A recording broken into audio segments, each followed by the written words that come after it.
Welcome to another English episode of the Mighty Finland podcast, a podcast on all things military and security in Finland and this neck of the woods in general. I'm your host, Ville, and with me I have my battle buddy, Ville. What's up, Ville? Hi, Ville. We served in the same unit in the Finnish Defense Forces during our mandatory military service, deployed together, and nowadays we're active reservists who run the social media accounts of Mighty Finland and host this podcast as well, obviously. In December 2021, 2 months before the Russian full-scale invasion of Ukraine and the return of peer-to-peer war in Europe, the Finnish Air Force decided on the purchase of 64 Lockheed Martin F-35 Lightning II fighter jets. That's a mouthful. As the replacement for the older F-18s.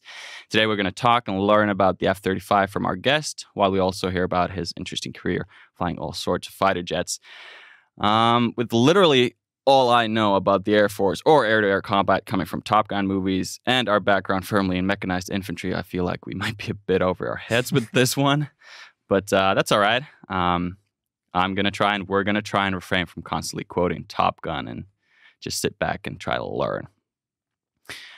Our guest today is a retired U.S. Air Force colonel who's got over 3,600 flight hours combined in the F-15, 16, 18, and 22.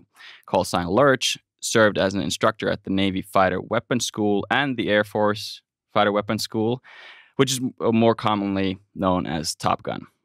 The Navy Fighter Weapons School is. He was also among the pilots who brought the F-22 up to its initial operating capability. Later in his career, he ended up in Finland as a defense attaché, and more importantly, he was in charge of coordinating Lockheed Martin's project with the Finnish Air Force as they were trying to figure out which airframe to choose as the replacement for the F-18. So, without further ado, welcome, Scott Davis. Yeah, thank you. Hi, guys. It's great to be here. Yeah, thanks for joining us, Scott.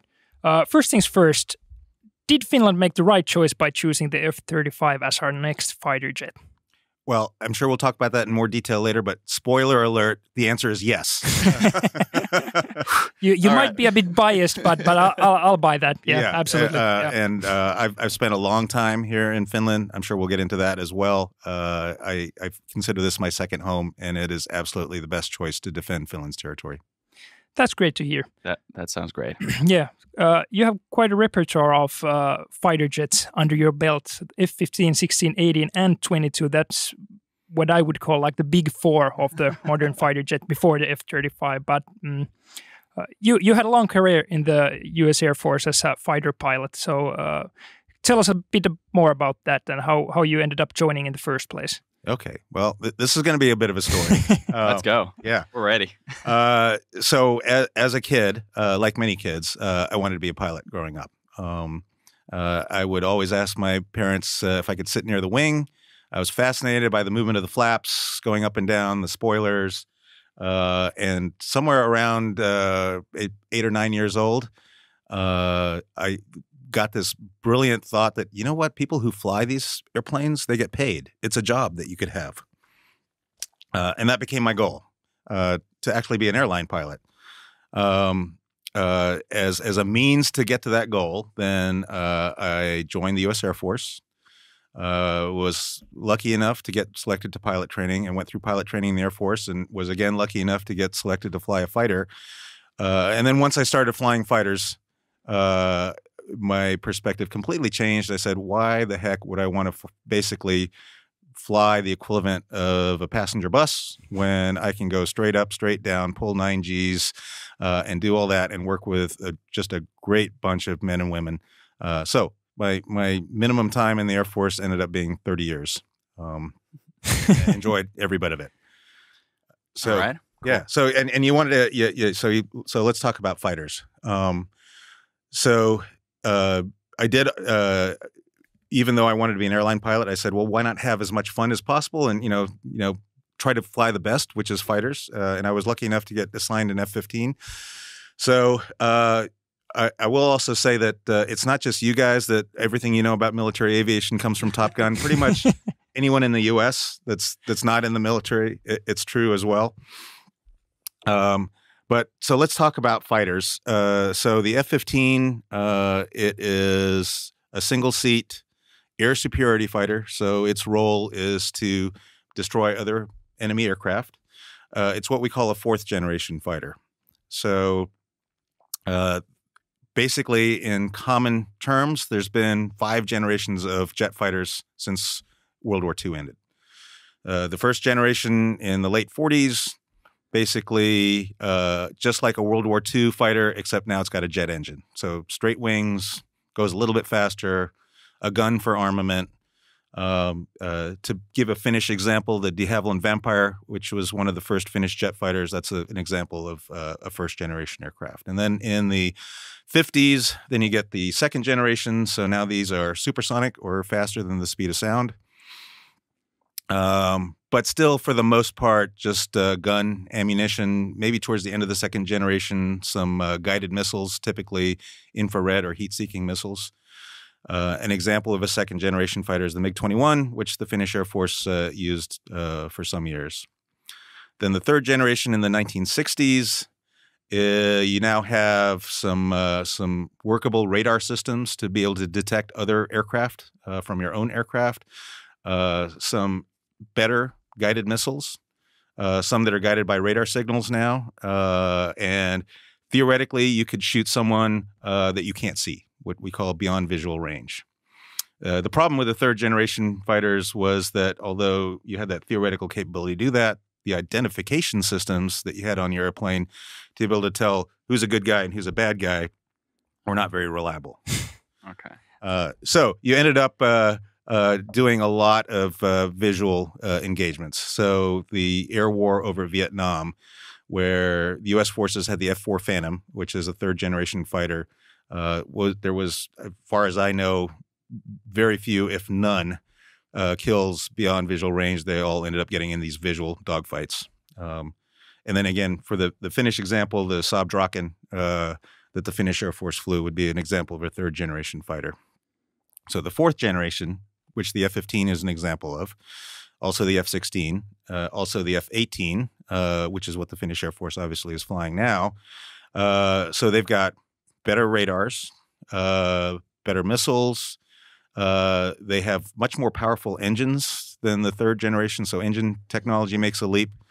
And that gives them the ability to sustain their maneuvering. So when you go to a turn, typically in a third-generation airplane, you would slow down quite a bit. But now you've got the power to keep that turn coming for a long time.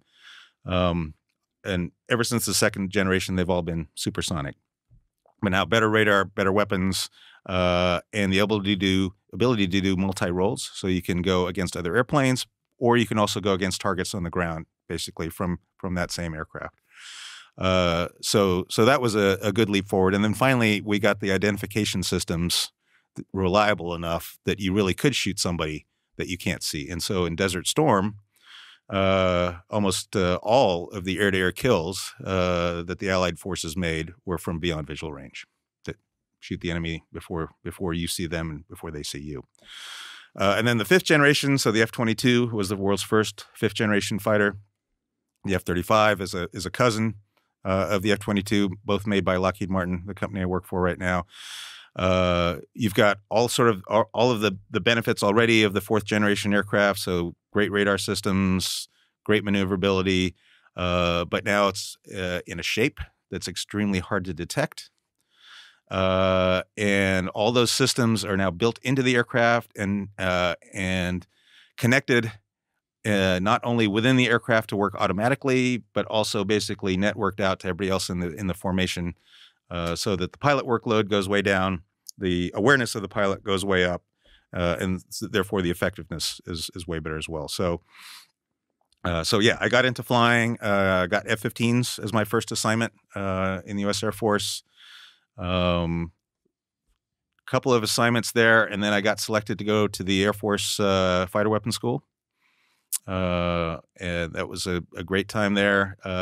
Graduated from that. It's an extremely rigorous course. It's actually longer than the Navy Fighter Weapons School course. But as a graduate of the Air Force Fighter Weapons School, then I got selected to do an exchange tour with the Navy, and then flew 3.5 years at TOPGUN, the Navy Fighter Weapons School, where I flew, believe it or not, the F-16, which is normally an Air Force airplane, but the Navy used it as an adversary, and I flew the F-18 as well.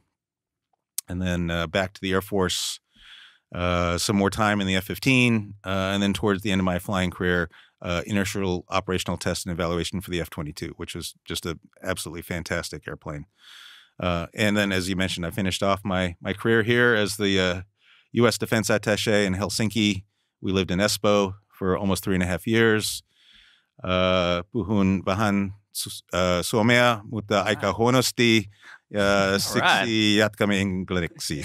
All right. I'm not sure about that. Yeah, I actually think we should do this in Finnish now. It would be so painful for your listeners. Trust me. All right. I disagree. But yeah, let's do it either way. Yeah. This will be a very short podcast. Hula, hey. That's the Finnish way of doing it. Yeah, exactly. Well, on contrary to that, though, I have so many questions that arose from that. We're going to sit here all night if I get to ask all of them.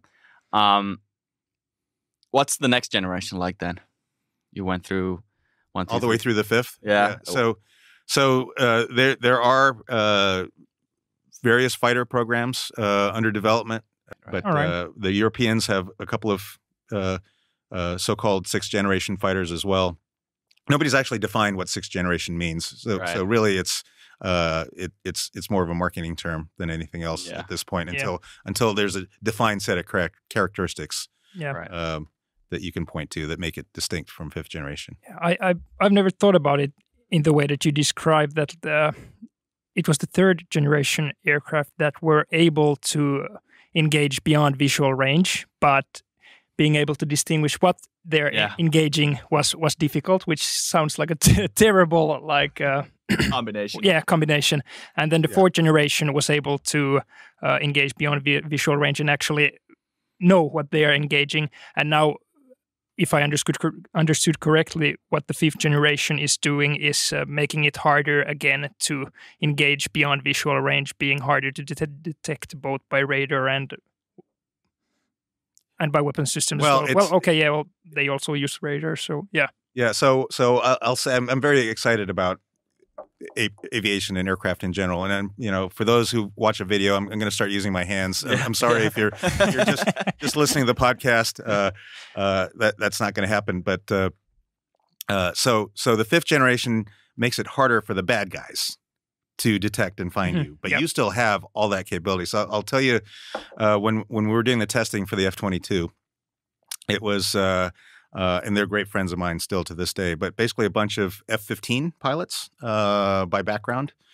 So again, that was an air superiority aircraft, fourth generation, and then we're now doing the testing for the F-22, and we were all qualified in both airplanes, so we could fly an F-15 or an F-22.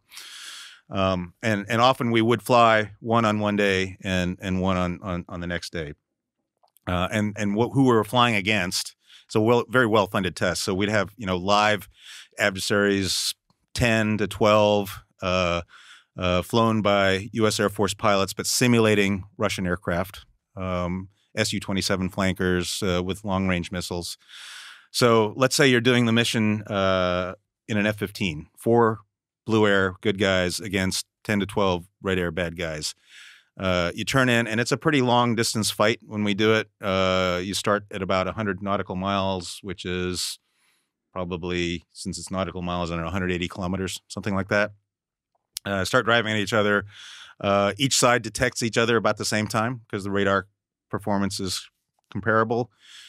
Each side starts shooting each other at roughly the same time because the missiles have comparable characteristics. But you're targeted. And you don't want to die, of course, so now you do a defensive maneuver to defeat those missiles. Both sides do that. Come back in, repeat, until finally you get close enough that your missiles that you fire have enough kinematic capacity, because they're fired from close range, that you're not going to run them out of energy. So the whole fight in a fourth generation airplane like that, it takes 20 to 25 minutes. You use a lot of gas, pretty much all the gas that you're going to have on that mission to do that. Many, if not most, of your missiles end up your simulated missiles end up hitting the ground because they ran out of energy. And then at the end of the day, if you're having a good day as a blue air guy against the simulated Russians, you'll kill most of them. But not uncommon that you'll lose one or maybe even two if you're having a bad day on the blue side. So then you go out the next day and you do something like that in a 5th generation fighter like the F-22, and 100 miles, 180 kilometers apart, you start the F-22s, you start detecting the red air right away. But you are, because of the shape of the airplane, like I said, the 5th generation is very hard to detect. We call it very low observable. Basically, you can't find it on radar at a tactically meaningful range. And then we have some infrared protection too. So the red air doesn't know you're there. You shoot at that normal range. The red air doesn't know you're coming, and you basically run right over and mow them down. So I had a fight with my buddies, 4 against 10 or 12, and I think that one of them was like 6 minutes and 15 seconds from start to finish to kill all the red air. And almost every time we went, all the red air dies. You almost never, ever lost a blue air in doing that. So that's what 5th generation. It makes it an unfair fight in your favor, which is what we want, of course. Yeah, precisely. Right. Damn. By the way, I just have to say at this point, some time ago, we had this retired Finnish Air Force pilot here in the podcast, and he was talking about how pilots use their hands when they talk, and like you can distinguish a real fighter pilot by the way he uses his hands and how he explains things. Yeah. We were doing literally the exact same things as he was doing. So yeah. Yeah, you can't take the fighter pilot out of me, even if I don't fly anymore. Yeah. All right, quick question on that. So if it's 4th generation against 4th generation, how do you outmaneuver? Like you just explained sort of the basic logic. How do you outmaneuver the adversary in that case? So like the missiles you're talking about? Yeah. So example. I mean, we study the adversary missiles. We have a lot of good intelligence on them. We know what range they're probably going to shoot at. You also have indications in your cockpit of when you're being targeted. And we know at what range you need to do a maneuver to be able to run that missile out of energy. Right. And you don't want to get inside that range. Right. So those are all things that you have memorized as a fighter pilot. And if you ask a Finnish Air Force Hornet pilot, they'll know it, I'm sure. All right. Cool. This is making me question all of my career choices again. I got a question. What is it like to fly so many different airframes? And like more specifically, what is it like to learn to fly a new one? And how do you end up in a new airplane? As in, is it just somebody orders you, all right, you're going to that unit and they fly this thing and then you do a couple of practice rounds and then you're good? Or how does it happen? Yeah. So, well, first of all, let me say that my career was not typical. I was very fortunate. Most U.S. Air Force fighter pilots will spend their career in basically one aircraft type, especially because we keep fighters around a lot longer now than we used to. But you can upgrade and modify the electronics, and they're still viable. So the path to me basically was by going to the Air Force Fighter Weapons School. That opened up the doors for this exchange program with the Navy, which got me the chance to fly a couple other airplanes. And then I got into the testing world in the F-15, and that opened up the door for testing in the F-22. So kind of an unconventional career path. I will say that at least Western fighters are all sort of mechanized when it comes to switches differently, but they're all designed to take advantage of pilot initiative. And maybe when we talk later about Ukraine, we can kind of get into that topic. So the thought process of how you're going to employ the aircraft, the tactics, for the most part, they're the same in all the 4th generation aircraft. Fifth is a whole different ball game because of the capabilities. Where you want to put your airplane in relation to the other airplane, that carries over no matter what airplane you're flying. And like I said, the switches are different. In fact, the worst thing for me was, most of my time is in the F-15, and I could still today go out and start up an airplane and take it off. I'm confident because it's muscle memory. And then when I was flying the F-18, they're both made by the same manufacturer. It was McDonnell Douglas at the time, now Boeing. They have the exact same identical part number for the stick grip for which you put your right hand on. Came from the same stock, but every button on there does something completely different between those two airplanes, between the F-15 and the F-18. So that was that was really a butt kicker for a little bit. But again, because the missions are similar and what you want to do tactically are similar, I found it's a couple of months probably to get all your switches and all that down, and then you're off and running. All right. Seems kind of straightforward, but I'm having a hard time believing that it's actually that. Yeah, I was just before I came here, I was working on a different computer, and when I came here and started writing some notes, I was struggling real hard with just hitting the right keys on this laptop instead of the a couple of inches smaller one. So yeah, switching over from one fighter jet to another, it's a whole different ball game. Yeah. All right. What about, we're really interested in Top Gun. Yeah. And or fighter weapon school. You can define it better. And both of those schools, but especially you mentioned it was a rigorous school. Mm-hmm. Can you talk more about that? Yeah. So I'll talk about both, but basically because I was an instructor at both, I can outline that basically they're made for students that are already very experienced. So this is what we call sort of graduate level training. It's not fresh pilots. It's pilots that have, in the case of the Air Force, they're already instructor pilots. But they go to through the course then to become the leader of the squadron in tactics and to teach the other instructors in the squadron. And that end goal is true in both the Air Force and the Navy. So there is an intense few weeks of academics, learning about the threat, learning about the systems on your own airplane, getting really into that geeky part of my radar. What gigahertz does it operate at? What's the pulse width? What does changing it mean? Getting to know all those things, and then moving on from there to finally, with all the academics behind you, basic fighter maneuvers, which is 1 versus 1 maneuvering, which even in this day and age, you would say, well, with all these long-range weapons, how can it be important, right? Well, there is jamming, and there is a point at which you might be out of weapons. And finally, learning to maneuver your aircraft in relation to another aircraft has a lot of benefits also because it teaches you the limits of your own aircraft and the performance limits, and then be able to do that confidently so that now if it's a surface-to-air missile coming at you, you know exactly what you can do with the aircraft, what airspeed you can do it at, and how to maneuver your aircraft so that it doesn't get you, a situation where you're out of control or too slow to defend against the missile. So it's the fundamentals, again, in both the Air Force or the Navy is 1 versus 1, visual range, dogfighting, if you will.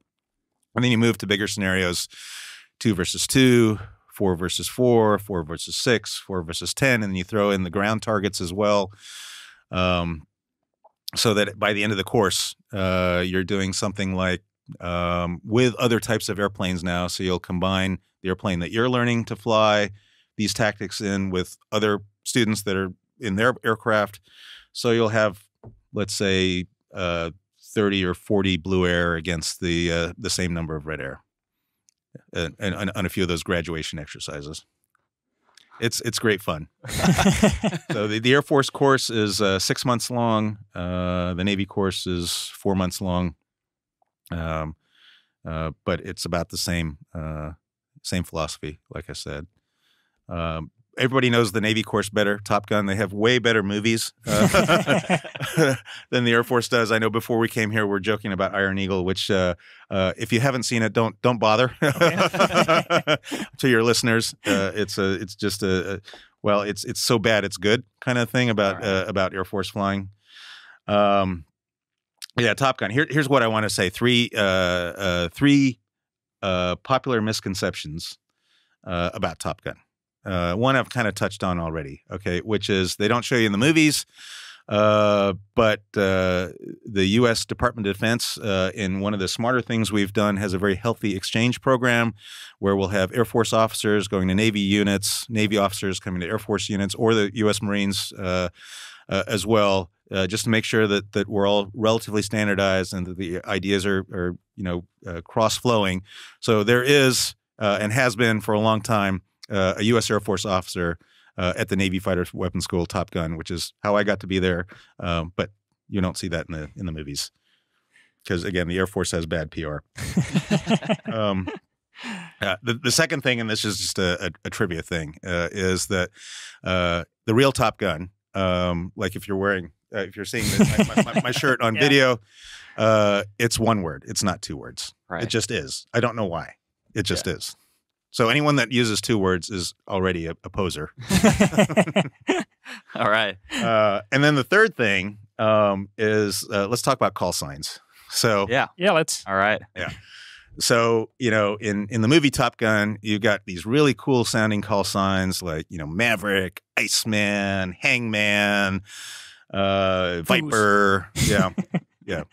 Exactly. But in the real world, first of all, your call signs are based on, they're given to you fairly early in your career. They're based on either something stupid that you've done, and those are the better ones, or sometimes it's because it just kind of fits well with your last name. And they end up being things like Lurch, in my case. We can come back to the origins of that.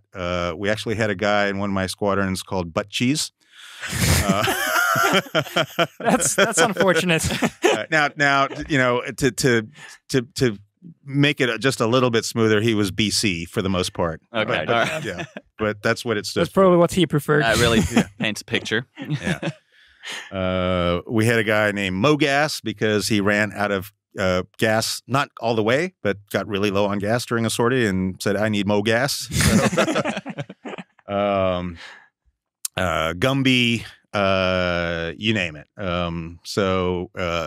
Or the last name type of things that, typical one is if somebody's last name is Wise or Swift, then their call sign is Not So, like Not So Wise. Okay. All right. Yeah. All right. So that gets given to you early in your career, and you can't fight it. It just is. That's just how it is. Right. Yeah.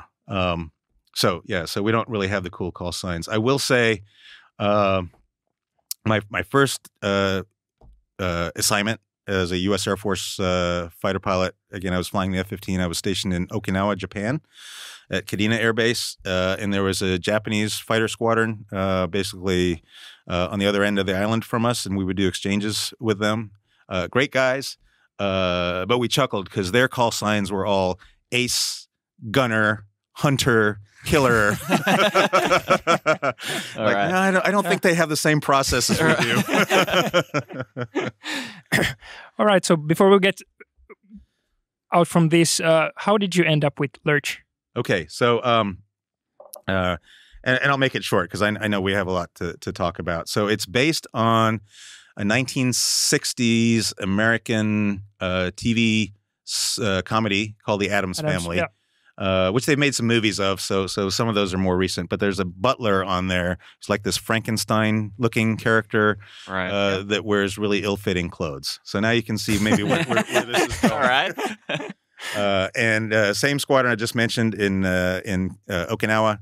We had just won what was called at that point the Hughes Trophy, which is given to the best air-to-air fighter squadron in the U.S. Air Force. So it's a huge deal. The company that sponsored it, the Hughes Corporation, now they're part of Raytheon.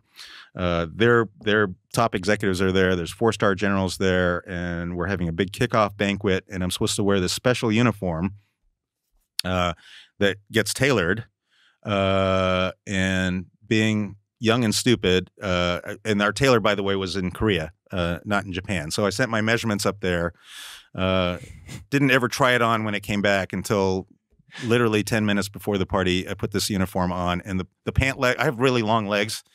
In English measurements, they're 36 inches, but this Korean tailor, I think, said must be a mistake. Must be 26 inches.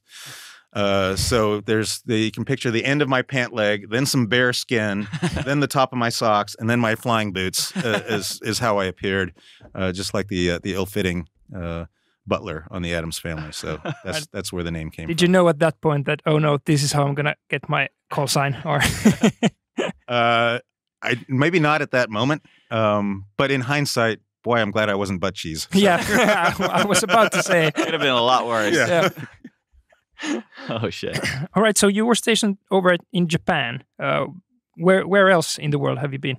So start off in Japan in the F-15. Then I went to Florida, also in the F-15. Then I got my U.S. Air Force Fighter Weapons School stint as a student.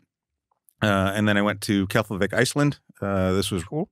basically right as the Cold War was ending, but we had an F-15 squadron there. Then I did my exchange tour with the Navy at TOPGUN, 2.5 years at Miramar, which was made famous in the first Top Gun movie. But then the school actually moved to Fallon, Nevada, which Finland has the perfect word for where Fallon is. It's keskellä ei mitään. But the flying was good, so finished up there. Then I went back to the Air Force to be an instructor now at the Air Force Fighter Weapons School. Where's that? And that's at Nellis Air Force Base in Nevada. All yeah, right. so Las Vegas. Cool. Yeah, that was cool. And then I stayed in Las Vegas for an extra 2 years, moved over to another squadron that does operational test for the F-15.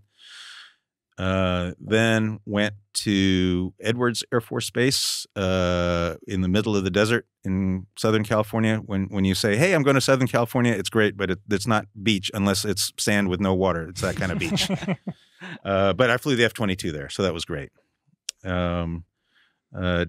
Did basically some advanced education. I was very lucky to actually go to a good place in Southern California, a place called the RAND Corporation in Santa Monica.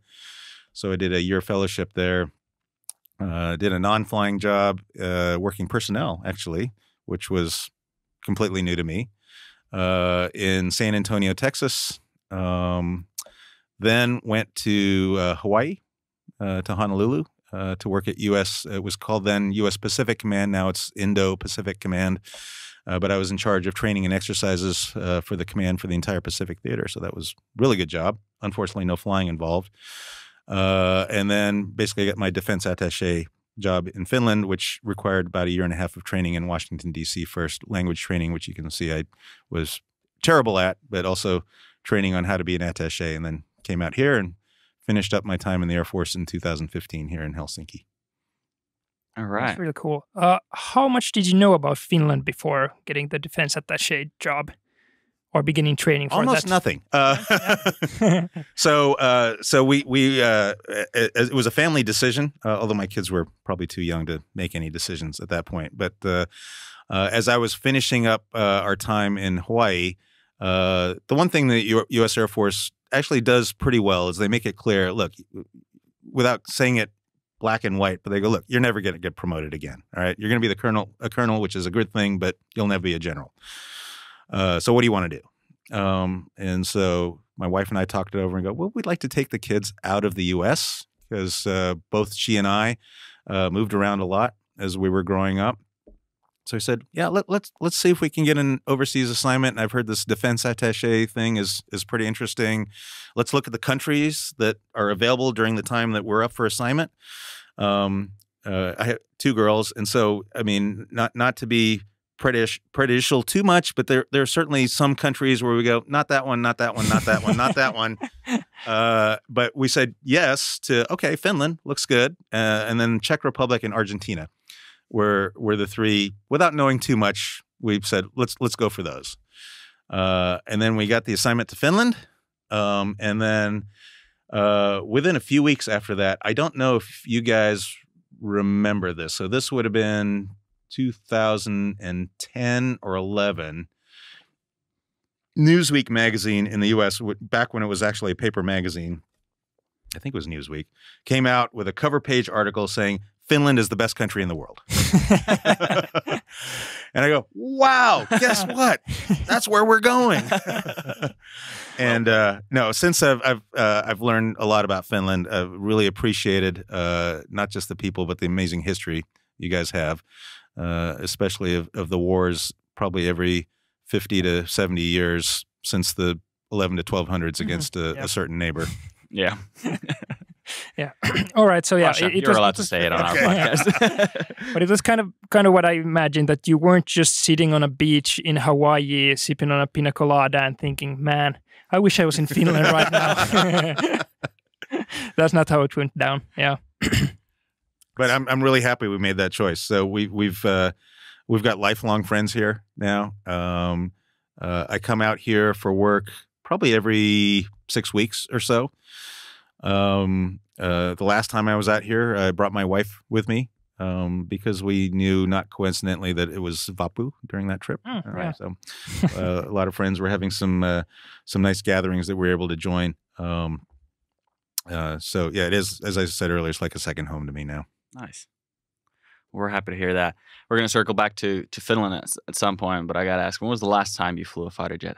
Oh, too long.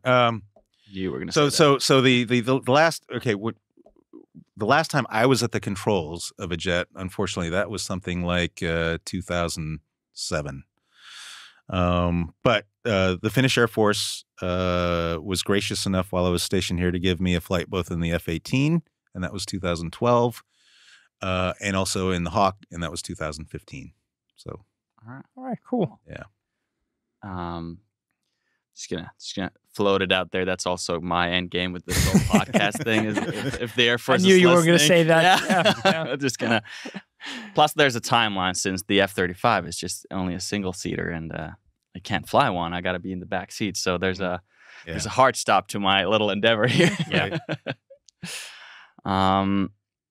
Yeah. I mean, how sad was it to leave flying behind, or to leave the military life behind? Yeah, so I served as long as I could. We do have a limit in the U.S. Air Force based on your rank of how many years you can serve. So as a colonel, it was 30 years. I probably would have stayed longer if I could. And I do miss flying. I actually talked to some U.S. and even some Finnish friends of mine about this recently. I think it's a fairly common thing about fighter pilots who are no longer able to fly, is you have these recurring dreams. I did, and some of these guys do, where you're miraculously back on the flight schedule in some squadron somewhere, even though you haven't flown for 5-10 years. And you're also somewhat ludicrously in charge of the entire formation, even though you haven't flown for 5-10 years. But it's a dream. So it's like, oh, this seems normal. Yeah, Right. I'll Makes do sense. it. Yeah. Completely out of any kind of currency, but yeah, sounds legit. But then something always happens as you're done with a brief where you can't fly. It's like you literally can't find your airplane on the flight line. You're looking up and down for it, or you get to the airplane and none of the maintenance guys, the technicians are there. They can't be found. So nobody help you start. Or you get started and there's a maintenance problem. So there's always something that happens and you don't fly. So this shows you the kind of the frustration. But those dreams, I used to have them every few months. Now that's maybe once a year or so. All right. So still miss it then. Yeah, I do. Yeah. Yeah. So was it so that the last fighter jet that you were actually flying during your career was the F-22? Well, it sounded like that when I told you the story. But after doing that testing in the F-22, like we talked about, I did actually go back and do one more tour in the F-15. All right. For that, yeah. Okay. What did you do? Tell us about this testing with the F-22. What was that all about? So there's operational testing, which is what I did, and the other sort of flavor of testing, if you will, is what's called developmental testing, and I think the Finnish Air Force kind of terms it in similar ways. So developmental testing is when an aircraft is first developed. It's guys that have been through test pilot school, and they're making sure, first of all, it's safe to fly, and then whatever specifications that, in this case, the U.S. Air Force had for the aircraft, it should go this fast, it should carry this many weapons, it should be able to turn at this rate, the radar should see this many kilometers. They go at that and test all that in exhaustive detail. And then there's operational testing, where it's guys like me. Typically, we have not been to test pilot school, but we've been to fighter weapons school or something like that. And now we're taking formations of these airplanes and we're making sure that it actually accomplishes the mission that the Air Force expects it to do. So it's much more, I think, fun instead of just kind of going in a straight line to see how fast you can go or whatever. There's more to the developmental testing than that, but you're basically doing combat scenarios to make sure that it's going to do the right job. So that's what we did with the F-22. That must have been interesting with the F-22 being a new generation. Did you have to figure out a lot of new stuff? Yeah, we started flying it like a fourth generation airplane, which was that's all we knew. And in fourth generation airplanes, you typically now with newer systems, I don't think you are as close together anymore. But back then, you'd always be in a visual formation in a fourth generation airplane, so you could literally, as we say, check your buddy's six, so you can basically see if somebody's coming up behind your formation mate. That's the six, is the 6 o'clock. Yeah. And we started doing a little bit of that in the F-22 and fifth generation airplanes, but the amount of situational awareness you have to do that is very limiting. So we ended up spreading our formations out much, much wider and being much more effective and giving the wingmen in this case.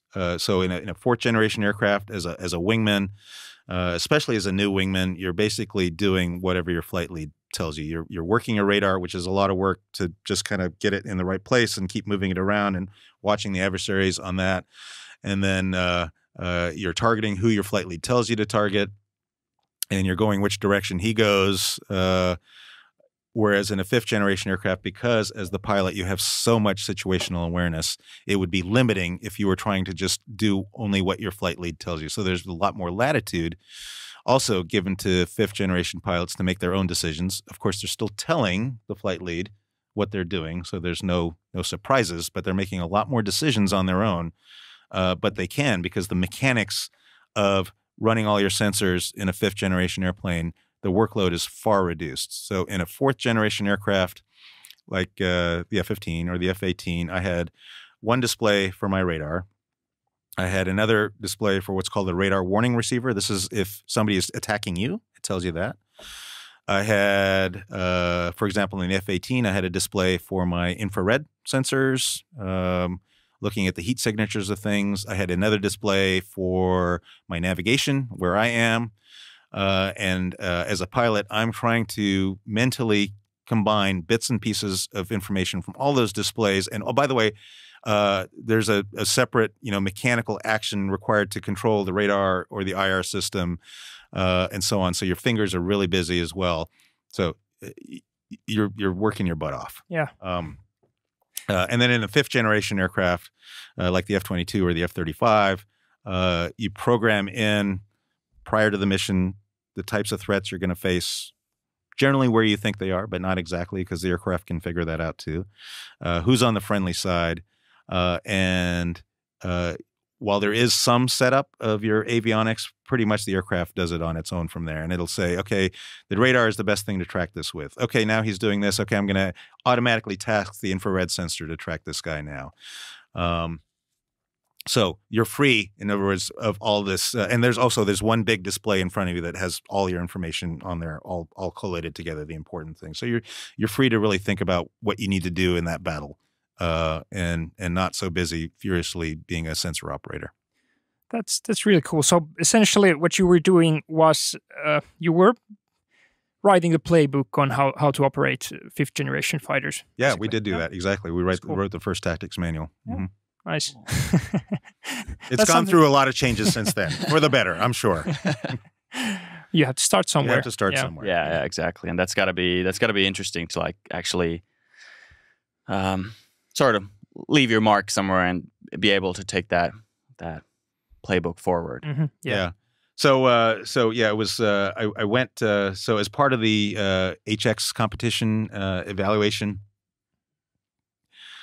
which was very rigorous, and I'm sure we'll get into that in some detail here later. But we, as a company, were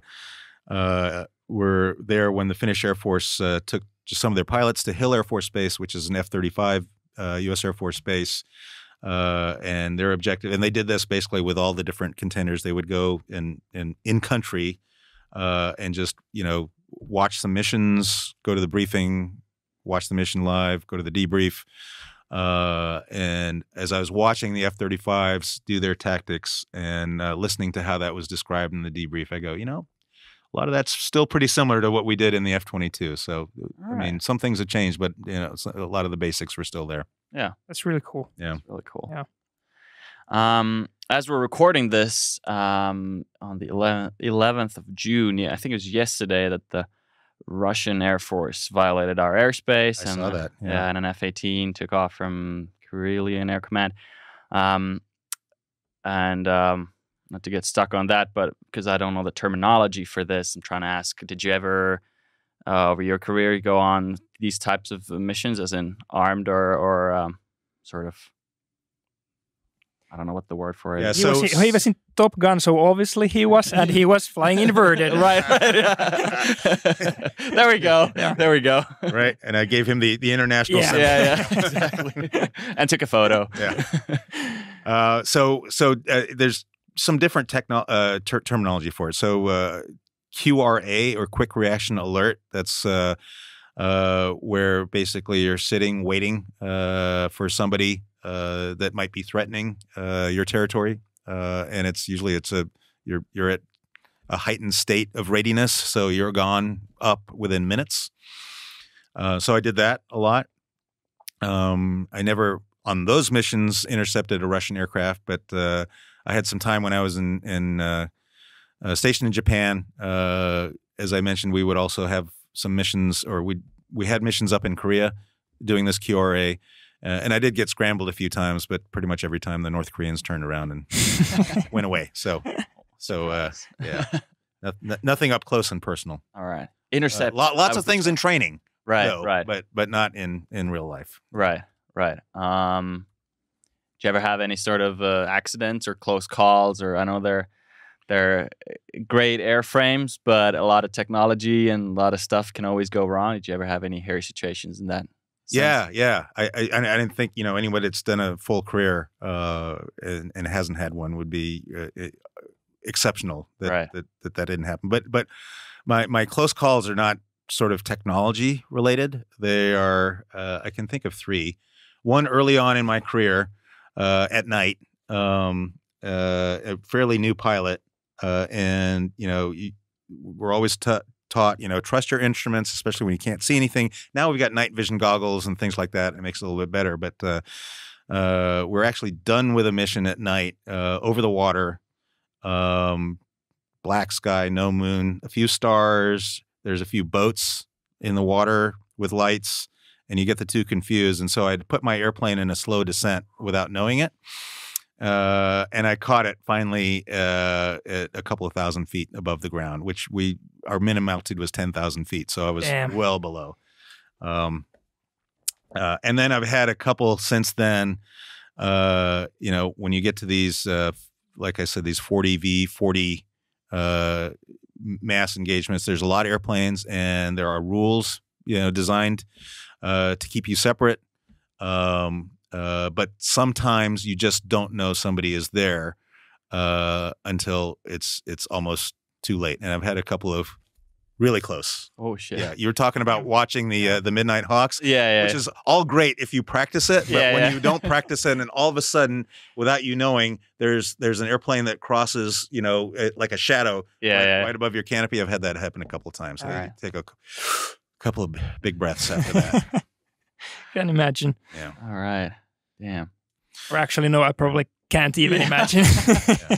But luckily, I've had plenty of aircraft emergencies where I've had an engine go out or hydraulics go out. We train to that kind of stuff all the time, and there are backup systems. So none of those things ever really made me too nervous.